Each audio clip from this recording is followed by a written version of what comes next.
Remue ménage. Remue ménage.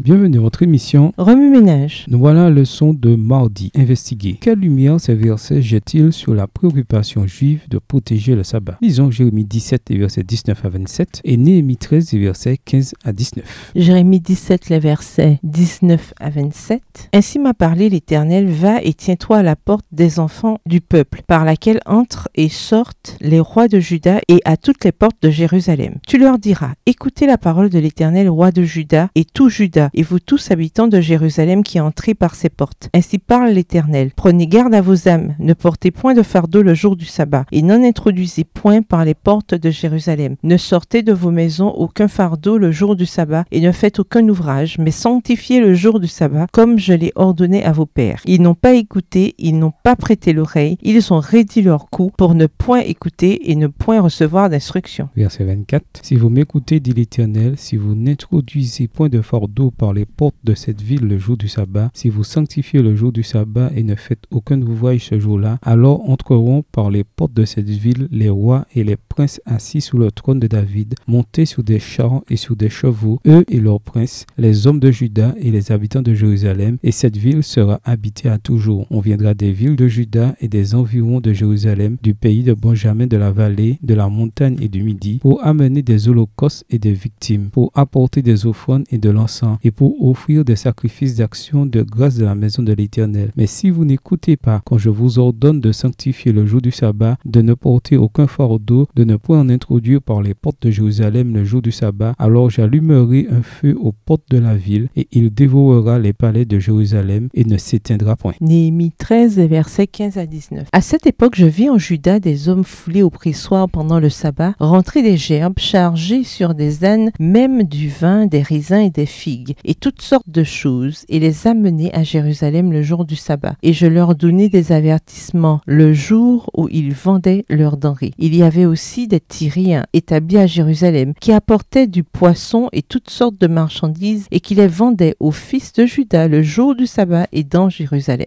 Je fis des réprimandes aux grands de Juda, et je leur dis, que signifie cette mauvaise action que vous faites en profanant le jour du sabbat? N'est-ce pas ainsi qu'ont agi vos pères, et n'est-ce pas à cause de cela que notre Dieu a fait venir tous ces malheurs sur nous et sur cette ville? Et vous, vous attirez de nouveau sa colère contre Israël en profanant le sabbat? Puis-je ordonner qu'on fermât les portes de Jérusalem avant le sabbat, dès qu'elles seraient dans l'ombre, et qu'on ne les ouvrit qu'après le sabbat? Et je plaçai quelques-uns de mes serviteurs aux portes pour empêcher l'entrée des fardeaux le jour du sabbat. Quelle réalité plus profonde le pain symbolise-t-il? Lisons Deutéronome 8, verset 3, Jérémie 15, verset 16. Deutéronome 8, le verset 3, « Il t'a humilié, il t'a fait souffrir de la faim et il t'a nourri de la manne que tu ne connaissais pas et que n'avaient pas connu tes pères, afin de t'apprendre que l'homme ne vit pas de pain seulement, mais que l'homme vit de tout ce qui sort de la bouche de l'Éternel. » Jérémie 15, verset 16, « J'ai recueilli tes paroles et je les ai dévorées. Tes paroles ont fait la joie et l'allégresse de mon cœur, car ton nom est invoqué sur moi, Éternel Dieu des armées. » Qui seul a la puissance de la vie? Lisons Deutéronome 32, le verset 39 et 2 Rois 5, le verset 7.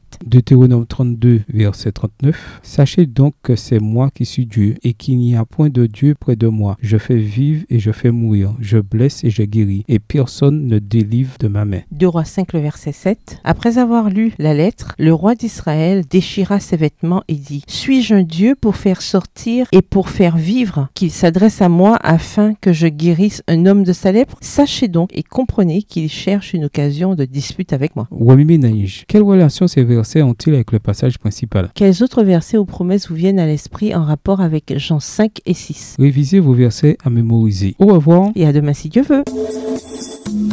Remue ménage. Remue ménage.